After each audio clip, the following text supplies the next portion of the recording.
City update ન્યૂઝમાં આપનું સ્વાગત છે। નવસારીના બીઆર ફાર્મ ખાતે આયોજિત રંગોત્સવ દરમિયાન ખુશીના રંગોમાં અચાનક ભંગ પડ્યો હતો।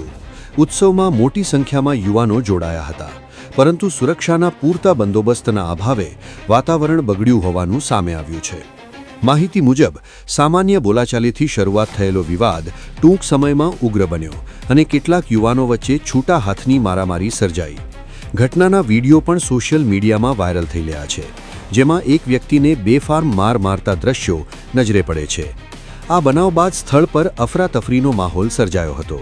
સ્થાનિકોમાં લુખ્ખા તત્વોના વધતા આતંક અંગે રોષ અને ચિંતા વ્યક્ત થઈ રહી છે। લોકોનો સવાલ છે કે જાહેર કાર્યક્રમોમાં સુરક્ષા વ્યવસ્થા વધુ કડક કેમ ન રાખવામાં આવી। હવે જોવાનું રહ્યું કે નવસારી પોલીસ આ સમગ્ર મામલે શું કાર્યવાહી કરે છે અને જવાબદારો સામે કઈ પ્રકારની કાનૂની પગલાં લેવાશે। City update news Sufiyan Mulla જોડાયેલા રહો, કારણ કે હવે શહેર નહીં સમગ્ર દેશ કહેશે, આ છે સિટી અપડેટ ન્યૂઝ।